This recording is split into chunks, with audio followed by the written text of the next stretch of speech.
विद्या और श्रुति जी। पूज्य महाराज जी, आपके चरणों में कोटि कोटि प्रणाम। गुरुदेव, हम दोनों रामकृष्ण मठ एवं से दीक्षित हैं। 3.5 साल से YouTube द्वारा आपका सत्संग श्रवण कर रहे हैं। भगवत कृपा और आपके सत्संग के प्रभाव से हमको वृंदावन वास मिला है। आपके सत्संग सुन के हमको यही लगता है कि हमसे ज्यादा आप हमारे मन को जानते हैं। कृपया मार्गदर्शन करें आगे। नहीं, आप क्या मार्गदर्शन चाहते हैं, आप बताइए। बातें होती कि हम सबका मन एक ही सृष्टि विधान से रचा गया है। जब हम अपने मन को पढ़ते हैं और बोलते हैं तो सबके मन का हो जाता है उसी में। समष्टि मन, जैसे जितने भी पंचभूत हैं शरीर सब एक ही तो है ना, ऐसे ही मन जो बना हुआ है जिस धातु से, वो सबका एक है। जब हम अपने मन में तदात्म होकर देखते हैं और फिर बोलते हैं तो तुम्हारे सबके मन की होती, क्योंकि वो मन तो एक ही है ना, सब जगह स्फुरित हो रहा है। ऐसे ही परमात्मा सब जगह स्फुरित हो रहा है, भेद किसी का नहीं है। देखो शरीरों में पंचभूत सबके एक जैसे, मन सबका उसी धातु से बना है जिस धातु से हमारा बना हुआ है, और आत्मा सबकी एक ही है। फिर ये जो प्रपंच है इसी का त्याग कर दे तो महात्मा हो गया। इसी प्रपंच में जो सत्यत्व बुद्धि करके भ्रमित होता रहता है, मैं स्त्री में पुरुष में गुणवान में रूपवान, वो नीच वो उत्तम, इसी का नाम प्रपंच है। और ये जो प्रपंच में फंसता है वो सच्चिदानंद तत्व का अनुभव नहीं कर पाता, और जो सच्चिदानंद तत्व की तरफ चलता है प्रपंच उसकी दृष्टि में नहीं रह जाता। जड़ चैतन्य कछु नहीं दिखत, जित दिखत तित श्याम खड़े, वो अपने प्रभु को देखता है, वही है। ये केवल माया की मलिनता हमारे अंतःकरण में ऐसी छा गई है कि हम अपने प्रभु को नहीं देख पा रहे हैं। सब साधना का फल है एकमात्र प्रभु के सिवा हमारे मन में कुछ न रह जाना, हमारी बुद्धि में कुछ न रह जाना, हमारे चित्त में कुछ न रह जाना, हमारे अहंकार में न रह जाना। और ये हम कर पावे बहुत कठिन है, प्रभु करें बहुत सरल है। इसीलिए शरणागति का मार्ग है कि प्रभु की शरण में होकर उनके नाम का कीर्तन, नाम का जप, उनकी सेवा और उनकी महिमा, बस ये हमारे चित्त में छा जाए, खत्म हो गया। ये जो प्रपंच छा गया है इसको हटाना है। साधना इसी बात की है, भगवान को भरना है और संसार को निकालना है जो हमारे हृदय में है। बाहर से कोई परिवर्तन की बात नहीं होती। देखो, चाहे जो भेष रख लो बाहरी ही तो है ना, चाहे जहां रह जाओ सब बाहरी बात है। बात अंदर की सुधरनी चाहिए, तब सब बात बनेगी। और अंदर की तभी सुधरती है जब आपका लक्ष्य दृढ़ हो जाए। जैसे ये हृदय में ठान लिया कि मुझे भगवत प्राप्ति करनी है, तो फिर कुछ अच्छा नहीं लगता। वो मतलब अंदर ही अंदर कैसी आग लगती हो तो प्रभु जाने, वो बता भी नहीं सकता। अंतर दाव लगी रहे धुआं न प्रगटे कोई, कह जाने दिल आपनु या जा सिर बीती हो। जिसके हृदय में वो स्थिति हो या जो उसकी मांग कर रहा है, वो अंदर ऐसी आग लगती है कि सब भस्म कर देती है। जितनी भी वासनाएं हैं, जितनी भी इच्छाएं हैं, जहाँ इनका नाश हुआ तो बस प्रभु प्रकाशित हो जाते हैं। वो कहीं छुपे थोड़ी है, यहीं बैठे हुए हृदय में। वही वो है, दूसरा कुछ है नहीं। दूसरा जो मान रहे हैं उसको हटाना है, जो हमने दूसरी मान्यता कर रखी उसको हटाना है। उसको हटा दे। जैसे शरीर है ये दूसरा है, ये हमारी मान्यता में बैठ गया कि मैं हूं। अंतःकरण ये दूसरा है, ये सब प्रकृति जनित रचना है। मैं किसी की रचना नहीं हूं। मेरा जो स्वरूप है किसी की रचना नहीं, भगवान की भी रचना नहीं। जो हमारा स्वरूप है वो भगवान की रचना नहीं, वो भगवत स्वरूप है, ये रचना है। कृति माने रचना होता है ना, प्रकृति, प्रकृति के द्वारा सब कुछ रचा हुआ है। हमारी रचना नहीं हुई है, हम हैं। ये रचना नहीं, ये है। जो है तत्व है वही आत्मस्वरूप है, वही ब्रह्म स्वरूप है, वही भगवत स्वरूप है। जो प्रकृति की रचना उसको मैं मान लिया, मेरा मान लिया है। बस इतनी साधना है, इसको छोड़ना है। अब चाहे जितने जन्म में छोड़ पाए या जितने समय में छोड़ पाए, ये जो रचना है इससे अपने को हटाना है। अंतर से लेकर स्थूल शरीर, सूक्ष्म शरीर, कारण शरीर और बाहरी प्रपंच। अब ये ऐसे छोड़ने में बड़ा कठिन लगता है। जैसे दलदल से निकलना बड़ा कठिन लगता है, लेकिन कोई निकला हुआ पुरुष हाथ में हाथ मिला दे और हम दोनों एक ही झटके में, हम निकालना चाहें और वो निकलना चाहे, दोनों एक झटके तो निकल जाएगा। ऐसे ही सदगुरु जो इस माया प्रपंच से मुक्त है, वो कृपा करके हमको स्वीकार करे और हम उसके आदेश को स्वीकार करें, उनके उपदेश को स्वीकार करें। ये वो हाथ पे हाथ मिलाना, निकल जाओगे। नहीं तो ममता मोह का ऐसा दलदल है कि बार बार विचार करो, जैसे दलदल से निकलने वाला प्रयास करे तो और धस जाता है। ऐसे हम बार बार विचार करते हैं कि जन्म भगवत प्राप्ति के लिए कभी काम आके गिरा देता है, कभी क्रोध गिरा देता है, कभी मोह गिरा देता है। फिर ऐसी निराशा होती कि शायद हम अधिकारी नहीं हैं, शायद काल हमारे अनुकूल नहीं है, शायद ईश्वर की इच्छा नहीं, शायद हमारा प्रारब्ध नहीं। ये सब व्यर्थ की बातें उसके दिमाग में आने लगती। भगवत प्राप्ति काल से नहीं होती कि समय आएगा तो भगवत प्राप्ति हो जाएगी। भगवत प्राप्ति प्रारब्ध से नहीं होती। भगवत प्राप्ति हमारी स्वीकृति है, क्योंकि हमारा स्वरूप है, हमारी स्वीकृति। अब ये स्वीकृति इसलिए नहीं हो रही कि इतनी जोर की स्वीकृति है, मैं स्त्री हूं मैं पुरुष हूं, मैं करता हूं, मैं भोगता हूं, इसी में विचरता रहता। अंदर की वृत्तियों को देखो, प्रभु के नाम रूप में कहाँ विचरता है, इसी इधर विचरता रहता है सृष्टि में। इसी को अभ्यास योग युक्तेन चेतसा नान्यगामिना, हम ऐसी स्थिति बना लें कि हमारा चित्त प्रभु के सिवा और कहीं जाए ना। अभी परमानंद में निमग्न हो जाओगे, भारी से भारी कष्ट को मुस्कुरा कर सह जाओगे। प्रेम में बहुत बड़ी सामर्थ्य है। अगर भगवत चरणारविंद में थोड़ा भी प्रेम हो जाए तो मृत्यु भी फूल जैसी लगती है। देखो संसार में, देखो उनको यद्यपि प्रेम नहीं है, राग है, मोह है, पर वो एक दूसरे के शरीर से राग कर लेते हैं तो मृत्यु उनके लिए खिलवाड़ हो जाती है। वो बिछुड़ना पसंद नहीं करते, मृत्यु पसंद। और हम सच्चिदानंद आत्मस्वरूप प्रभु से प्रेम करते हैं। हमको कोई विषय छोड़ा दे, उनका स्मरण भुला दे, उनके चरण से हटा दे, कहाँ प्रेम रहा। अरे एक साधारण शरीरधारी परस्पर प्रेम करता है तो मृत्यु स्वीकार करना अच्छा होता है, लेकिन वो सोचता है मैं बिछुड़ नहीं सकता और मैं सच्चिदानंद तत्व का अंश अपने अंशी से मिलना चाहता हूँ, और मुझे कोई विषय सता रहा है तो हम अपने प्रभु को भूल कर उस विषय को स्वीकार कर। कैसे प्रेमी हम, कैसे भगवत मार्ग के पथिक हैं। इसलिए जो प्रभु की आनंदमयी वृत्ति में डूबना चाहता है, भगवदानंद में डूबना चाहता है, उसको इस रचना से अपने मन को हटाना होगा। तन भले कहीं बना रहे, मन को हटाना होगा, मन को प्रभुमय करना होगा। पैंट शर्ट पहने हो, कुर्ता पैजामा पहने हो, या लंगोटी लगाए हो, या जैसे ये सब बाहरी, इनका कोई महत्व नहीं। एक आचार्य परंपरा के वेश है, उपासना, लेकिन इससे भगवत प्राप्ति नहीं होती।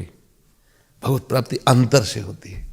अंदर से भगवत का चरणारविंद का चिंतन हो रहा, भगवत नाम का चिंतन हो रहा, भगवत रूप का चिंतन हो रहा है, अपने आत्मस्वरूप में स्थित है, हो गया भगवत प्राप्ति। अब ये कहने में तो बहुत सरल है, लेकिन संबंध जो हमने मान रखे उनको छोड़ना बहुत कठिन पड़ रहा है। देखो बार बार शरीर को कह देते हैं कि मैं नहीं, पर देखो क्या दशा है। जरा सा कष्ट हो जाए तो प्रभु को भूल गए, अर्थात प्रिय शरीर हुआ।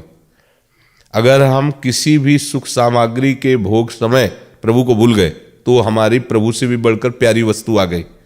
किसी भी दुख में हम भूल गए तो प्रभु हल्के हो गए, वो दुख भारी हो गया। ऐसा नहीं होता, उपासक ऐसा नहीं होता। भारी से भारी दुख में भी वो भगवदाकार वृत्ति, और भारी से भारी सुख अनुकूलता में भी भगवदाकार वृत्ति। ना हर्ष होता है ना शोक होता है। अगर हम ऐसे चले, खूब नाम जप करते हैं तो स्थितियाँ आ जाती हैं। वैसे स्थिति बातों से नहीं आती है, भजन से आती है। खूब भजन करो, स्थिति आ जाएगी। बारी मथे घृत होए बरु, सिकता ते बरु तेल, बिनु हरि भजन न भवतरी, या सिद्धांत पेल। जैसे हम किसी भी छत पर जाने के लिए सीढ़ी का प्रयोग करते हैं, ऐसे भजन न सेनी प्रेम की। जितना जप करोगे, जितना भगवत ध्यान करोगे, जितना प्रभु से जुड़े रहोगे, आपकी आध्यात्मिक शक्ति बढ़ेगी। आप इस प्रकृति से ऊपर उठने लगेंगे, शरीर राग से ऊपर उठने लगे। अब भजन करते नहीं, 2-4 दिन संयम से रहे, फिर भ्रष्ट हो गए, फिर गिर गए भोगों में, तो फिर वो मलिनता बनी रहती। इसलिए वो दिव्यता की तरफ हम चल नहीं पाते। अगर हम मलिनता को रोक पावें तो यही तो साधना है। तो दिव्यता तो हमारा स्वरूप है, उसको कहीं आना जाना थोड़ी। जो भगवान है वही जीव है। जीव कोई नई चीज, उसका जीव नाम इसीलिए पड़ा कि शरीर राग से युक्त हो गया है, वो शिव ही है। भूल गया, अपने स्वरूप को भूल गया। कई बार बताया, जैसे एक आदमी, गरीब आदमी ना, वो रिक्शा चलाने लगता है तो जब हम कहते हैं ए रिक्शा, तो खड़ा हो जाता है ना। अब उसमें रिक्शा में अपने को तदात्म कर ले, वो रिक्शा थोड़ी है, पर तदात्मता के कारण वो खड़ा हो जाता है। फिर वो पैसा वाला बना तो टैक्सी चलाने लगा, कार। हम ए टैक्सी, अब वही रिक्शा कहने से नहीं रुकेगा, अब टैक्सी कहने से रुकेगा। उसने टैक्सी में तदात्म। ऐसे ही न वो टैक्सी है न रिक्शा है, ऐसे ही जो जीव है उसको जो शरीर मिलता है उसमें तदात्म हो जाता है। अब तदात्म होने के कारण अपने स्वरूप को नहीं पहचान पाता। अगर ये तदात्म हटा ले, यही साधना है, तो हमें कुछ नहीं प्राप्त करना, सब कुछ है हमारे पास। हमारे पास भगवान भी यहीं बैठे हुए हैं, चिदानंद दिव्यता सब यही है। जिन जिन महापुरुषों को मिला वो कहीं बाहर नहीं मिला, अपने अंदर मिला। खूब नाम जप करो और संयम से रहो और लक्ष्य दृढ़ रखो। इसी जन्म में मुझे भगवत साक्षात्कार करना है, हो जाएगा। हमारा जन्म ही भगवान ने इसीलिए दिया है मनुष्य जन्म, कि भगवत साक्षात्कार करे। हमें भोगों के लिए तो बहुत सी योनियां हैं, जिसमें सब भोग ऐसे ही मिलते हैं। जैसे अपने को बहुत अच्छा गद्दा सैया हो तो सुख मिलता है ना, सुअर को कीचड़ में लौटने पे बिल्कुल वैसे सुख मिलता है। जैसे अपने एसी रूम में अनुकूल है, ऐसे उसको बढ़िया कीचड़, जैसे अपने को अच्छे अच्छे भोग पदार्थ खाने को मिले, उसको विष्ठा में वैसे ही सुखानुभूति होती है। वो लड़ता है एक दूसरे से पहले पाने के लिए। ये सब इंद्रियों के सुख मारे घूम रहे हैं हर योनि में। ये मनुष्य जन्म इंद्रियों के भोगों के लिए नहीं मिला है, ये मिला इंद्रियातीत आनंद के लिए, गुणातीत आनंद के लिए, कालातीत आनंद के लिए। अब बड़े कृपा पात्र जन हैं जिनको ये बातें सुनने में अच्छी लगने लगी, नहीं किसको अच्छा लगता है? वर्तमान में सामने आए हुए प्राकृतिक भोगों को भोगना ही हम अपनी सफलता समझते हैं। नहीं समझ? खूब रुपया हो जाए, बढ़िया सब भोग सामग्री हो जाए, हम खूब भोगे, होगा क्या फिर क्या होगा? मरोगे तो है ही है ना ये अनुभूति टिकेगी, क्योंकि परिवर्तनशील पदार्थों की क्या अनुभूति? रोज पाते हैं लेकिन भूख मिटी नहीं, रोज भोगते हैं लेकिन तृष्णा मिटी नहीं, कामना मिटी नहीं। तो विचार तो करना चाहिए कि यार कुछ तो हमसे गलती हो रही है। नहीं, इतना खाने पर हमें कभी तो तृप्ति हो जाए, इतना भोगने पर कभी या नहीं होगी। और जब प्रभु से अपना चित्त जुड़ा तो फिर हृदय से आने लगता है अब कुछ नहीं चाहिए। हृदय शांत हो जाता है, निर्विकार हो जाता है, कूटस्थ, बिल्कुल कोई भी विकार प्रवेश ही नहीं कर सकता हृदय में। काम क्रोध आदि प्रवेश ही नहीं कर सकता, घनीभूत हृदय हो जाता है। तो खूब भजन करो। सुनीता शर्मा जी, राधा वल्लभ श्री हरिवंश। गुरुदेव, आपके चरणों में कोटि कोटि नमन।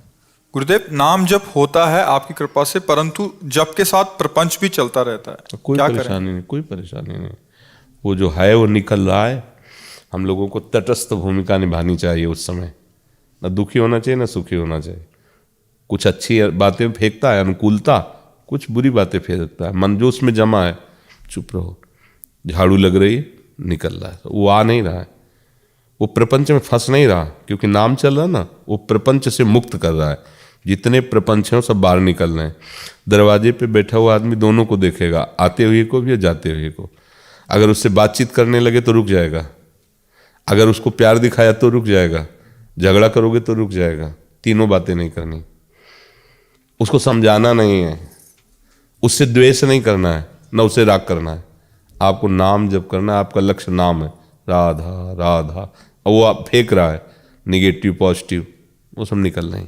राधा, एक दिन ऐसा आएगा वो शांत हो जाएगा, क्योंकि नया कुछ जा नहीं रहा, नया सच्चिदानंद में, और पुराने को नष्ट करने के सामर्थ्य उस नाम में है, वो सब नष्ट हो रहा है।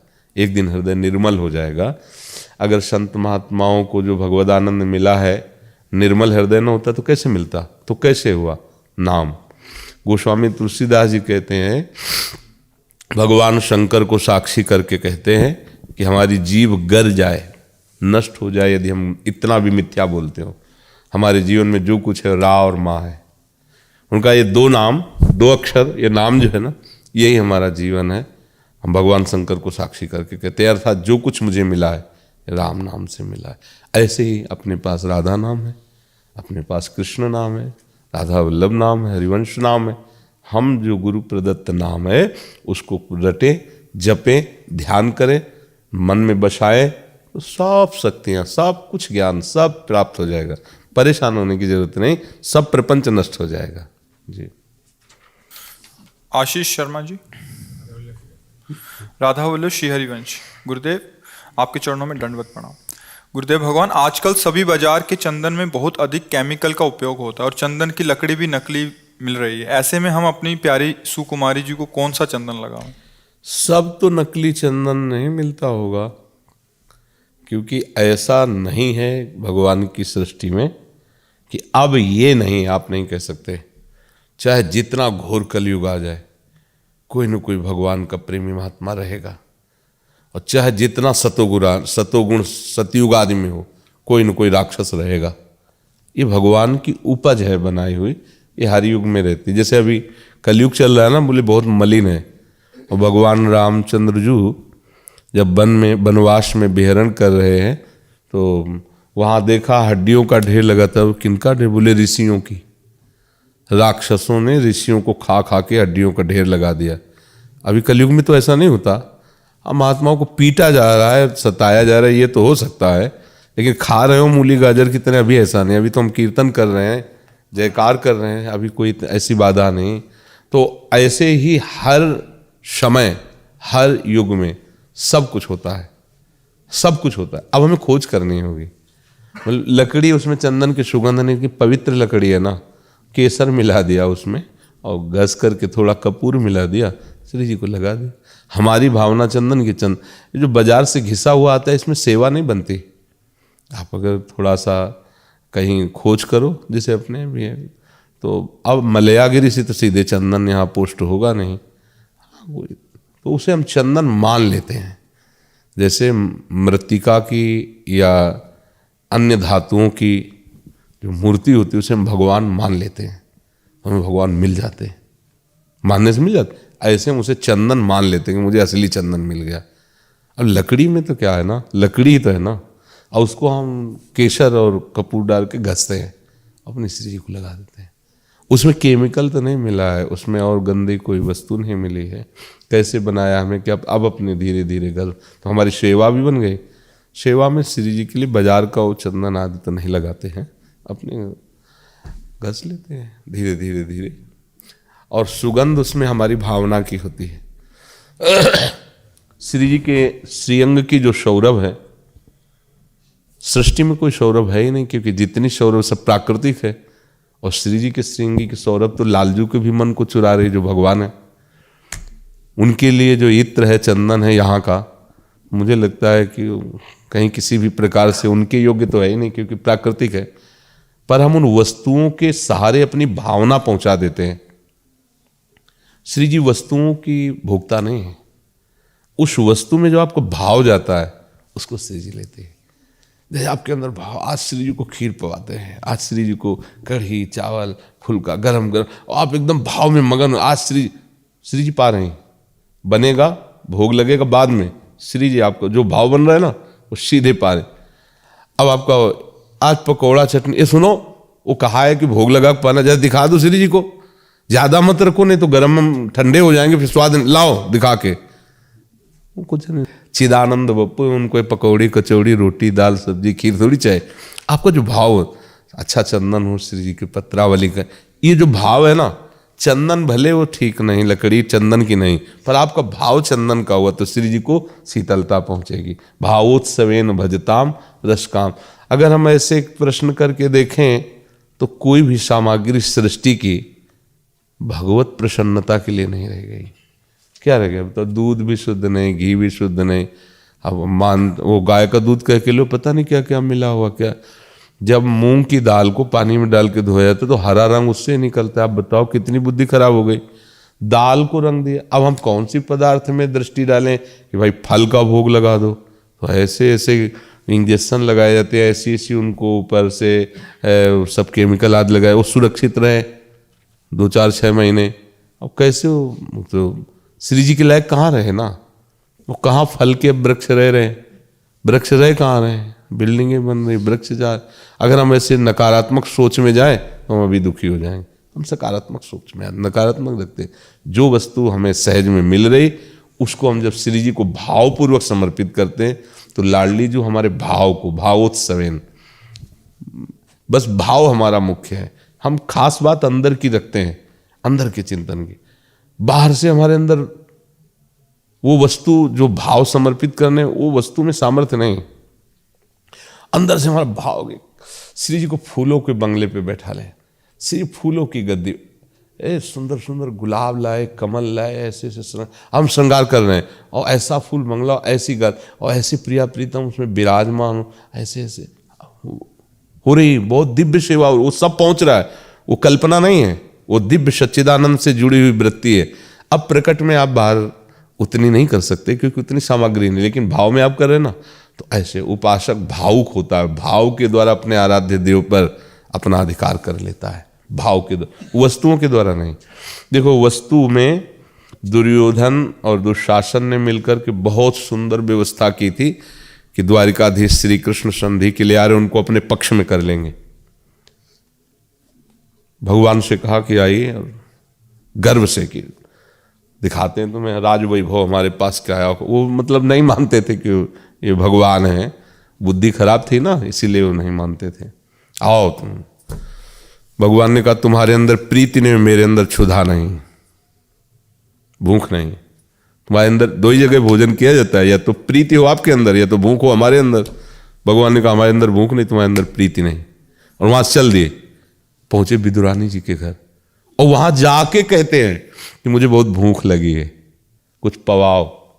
उनको तो शुद्ध ही नहीं, इतनी भाव में डूबी हुई। उन्होंने कहा क्या पवाएं? भगवान केला, वो शिथिल है तो भगवान केला ला के उनको देते हैं, वो ऐसे छिलती, गूदा फेंक देती है, छिलका पवा रहे। भगवान इतने स्वाद से पा रहे हैं, जैसे विदुरानी जी के अश्रु चलने से भगवान पुलकित हो रहे। ये था माम प्रपद्यन्ते। अब देखो कैसा भोग लग रहा है, क्या है, छिलका कोई भी नहीं खाता, भगवान पा रहे। विदुर जी को पता लगा कि सरकार घर में पधारे, भागते हुए आए। जब ये दृश्य देखा तो डांटा विदुरानी, करे तुम्हें समझ में नहीं, प्रभु को क्या पवा रही है। छीन लिए, गूदा पवाया तो भगवान ने कहा वो स्वाद नहीं जो विदुरानी जी के केले के गूदे में, वो स्वाद नहीं जो छिलके में। क्यों? अब वो भाव में भीनी हुई, डूबी हुई प्रभु को पवा। भाव खास बात है। भाव से द्वारिकाधीश, जिसके वैभव के सामने त्रिभुवन में कोई नहीं, फिर उनके समान कौन हो सकता है।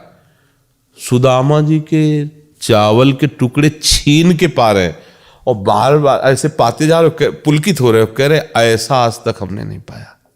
लो, रोज 56 भोग लगते हैं, द्वारिकाधीश है, पर ऐसा दैन्यता और प्रेम से सने हुए चावल के टुकड़ों को भगवान सरा सरा के पा रहे, सबरी जी के बेर को भगवान पुलकित होकर के पा रहे। अगर वस्तुओं से भगवान की सेवा पूर्ण होती तो धनी मानी लोग कर लेते, न किंचन जनों को भगवान कैसे मिलते। भगवान भाव से मिलते हैं। अगर एक ही रोटी केवल है और आप अंदर से एकदम प्रेम में, भाव में डूबे हुए, नाथ मैं गरीब नीच आपको क्या भोग, भगवान सीधे उस रोटी को पाएंगे। यद्यपि भगवान ही सबके भोगता है, सब रूपों में विराजमान, भाव नहीं।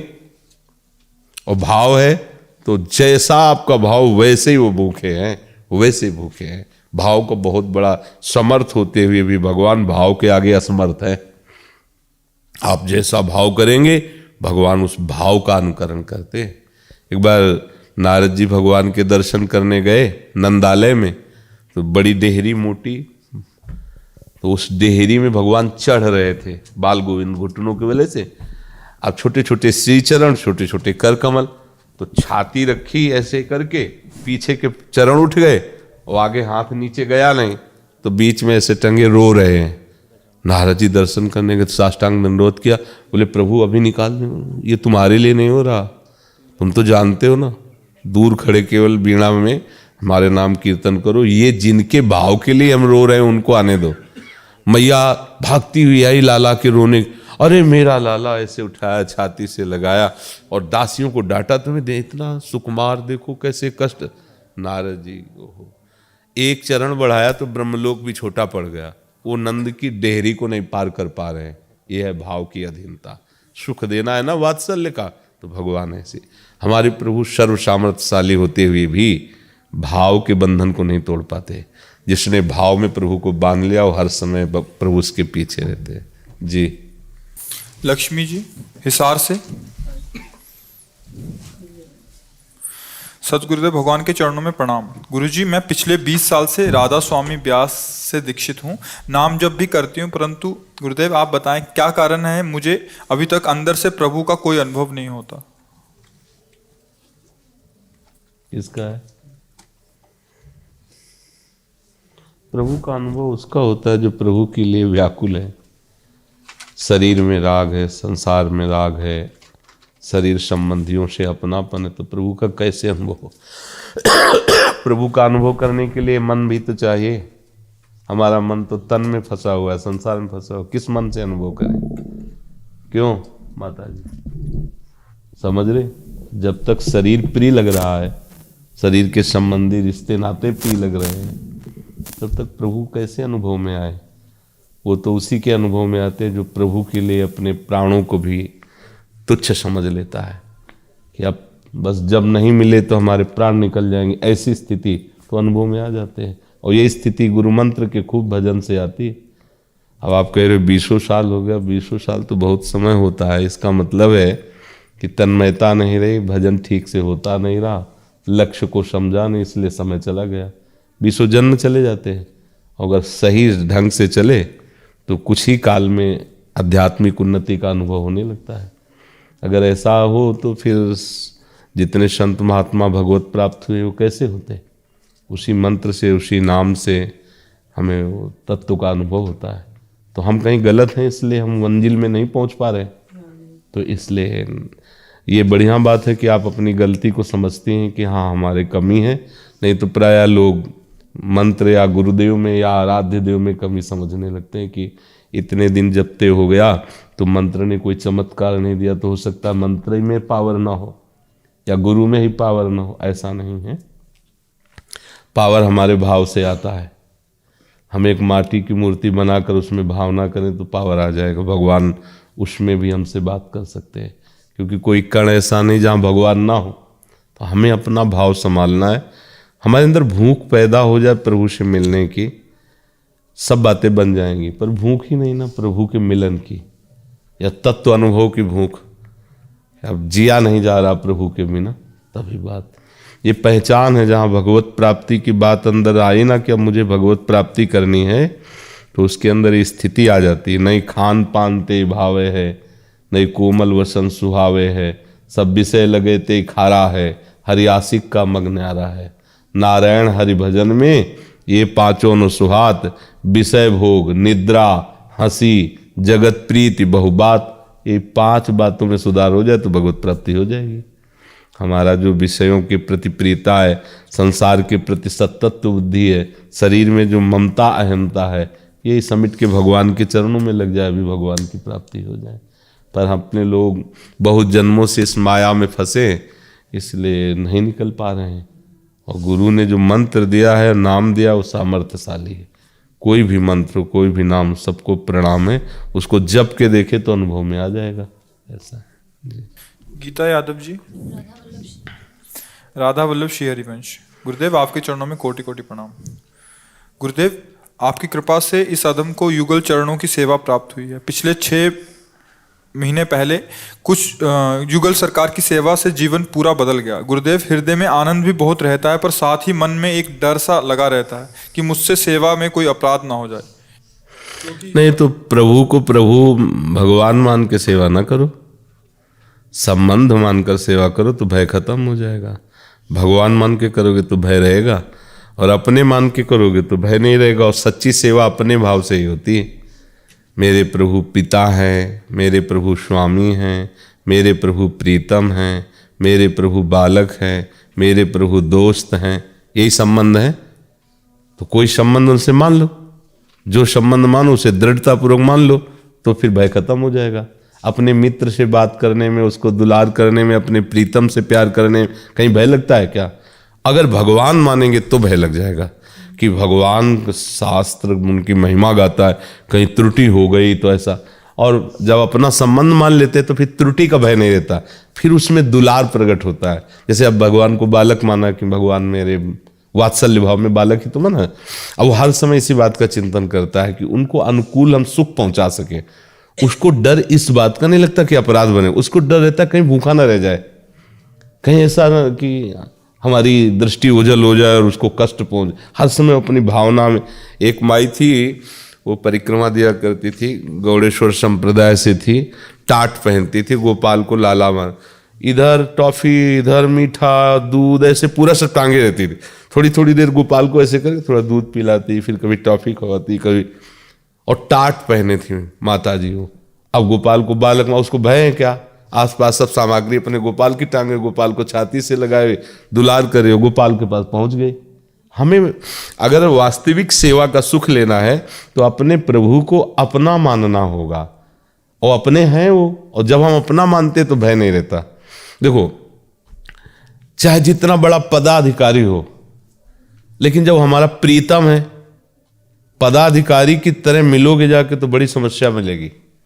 फिर शासन है और हमारा प्रीतम है, तो जैसे मान लो गार्ड रोकने लगे, कोई बड़ा पदाधिकारी तुम्हारा पति है और गार्ड ना जानता हो, रोकने लगे तो तुम साहब से मिलना, साहब बता जाके अपने साहब से मैं कौन हूं, जा। वो समझेगा ऐसी बात कौन कहता साहब के सामने, क्योंकि साहब को साहब थोड़ी मान रही है, वो तो हमारा प्रीतम है, हमारा प्यारा है।